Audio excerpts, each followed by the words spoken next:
Good evening student राजे अज अपने को इलैक्ट्रोमैग्नेटिक waves का लास्ट लैक्चर है। इस तो बाद अपना लैक्चर इलैक्ट्रोमैग्नेटिक वेव्स जो है फिनिश हो जाऊगा। फिर अपन नवा चैप्टर ऑप्टिक्स स्टार्ट करांगे राजे। ये 4 लैक्चर हो चुके हैं राजे। अज अपने को थैटिकल है, अज आप थोड़ा जिहा अर्थ एटमोसफेयर बारे पढ़ांगे तो कुछ कंसैप्चुअल क्वेश्चन बारे पढ़ांगे।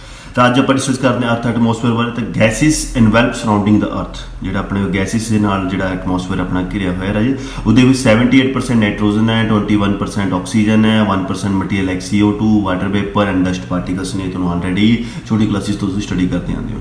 अर्थ एटमोसफेयर अपने को 4 लेयर डिवाइड है, जिन्होंने ट्रोपोस्फीयर सब तो पहले एटमोसफेयर तो 12 किलोमीटर सरफेस ऑफ अर्थ तो 12 किलोमीटर ऊपर तक जी लेयर है वो ट्रोपोस्फीयर है। स्ट्रेटोस्फीयर है ये 12 किलोमीटर तो 50 किलोमीटर के after troposphere from the surface of the earth between 30 kilometre तो 50 किलोमीटर के बड़ी इंपोर्टेंट लेयर है जिन्होंने आप ओजोन लेयर कहते हैं, जी प्रोटेक्ट करके रखती है अर्थ को फ्रॉम अल्ट्रावायलेट रे तक। देखो 12 किलोमीटर का ट्रोपोस्फीयर है, 12 तो लेके 50 तक स्ट्रेटोस्फीयर है, 12 तो 50 30 तो लेके 50 के एक बड़ी इंपोर्टेंट लेयर है जिन्होंने आप कहते हैं ओजोन लेयर है। ओके फिर मेसोस्फीयर आता है, ये 50 किलोमीटर तो लेकर 80 किलोमीटर तो बियॉन्ड जो भी स्ट्रेटोस्फीयर के उपर है वो सारी मेसोस्फीयर। आइनोस्फीयर 80 तो लेकर 400 किलोमीटर तो ऊपर जी भी लेयर है वो कि आती है आइनोस्फीयर। ट्रोपोस्फीयर 12 किलोमीटर तक है, 12 तो लेकर 50 तक स्ट्रेटोस्फीयर है, मेसोस्फीयर 50 तो लेकर 80 किलोमीटर तक है, तो आइनोस्फीयर जो 80 तो 400 किलोमीटर तक है।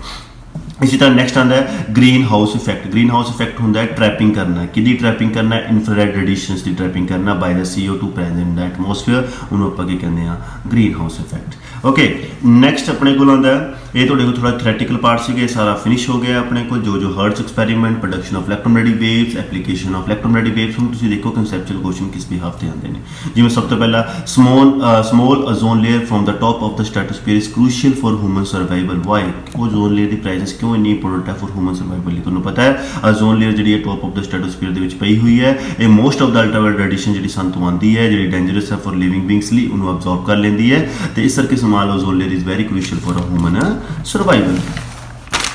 फिर नेक्स्ट आता है if earth did not have atmosphere would it average surface temperature भी हायर और लोअर। जो अर्थ से कोई एटमोसफेयर ना होए तो टेंपरेचर की है cold because green house effect is absent.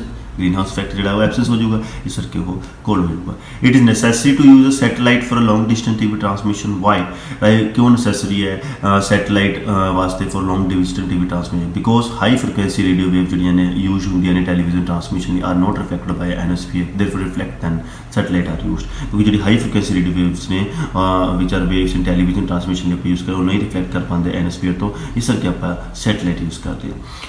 What are electromagnetic waves? Electromagnetic waves में दस्सिया सीगा जिहदे विच इलैक्ट्रिक फील्ड ते मैग्नेटिक फील्ड वैरी करदियां ने परपेंडिकुलर, उन्होंने आप इलैक्ट्रोमैग्नेटिक वेव्स कहते हैं। What is the nature of electromagnetic waves? ये भी तुहानूं दस्सिया सी this wave are transverse in nature, ये ट्रांसवर्स नेचर दी होंदियां ने।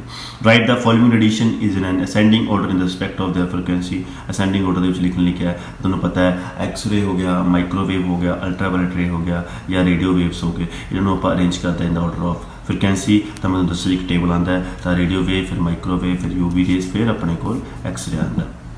Identify the different type of electromagnetic relation which are use to kill germs which are हूँ अपने को इलैक्ट्रोमैग्नेटिक वेव्स को आइडेंटिफाई करने कहता है। कहता दसो जो जर्म्स को किल करती है राजे। तो जर्म्स को किल कौन करती है फॉर फिजिकल थैरेपी लिए कि यूज़ होंगी है 2 चीज़ा ने। तो जर्म्स को किल करती है अल्ट्रावायलेट रे या गामा रे, तो फिजिकल थैरेपी लिए आप यूज़ करते हैं इंफ्रारेड। तो उन्हें एप्लीकेशंस पता होंगे वो तो अपना सकते हैं। Similarly name the wave which are produce during a radioactive decay किहड़ी हुंदी है गामा रे।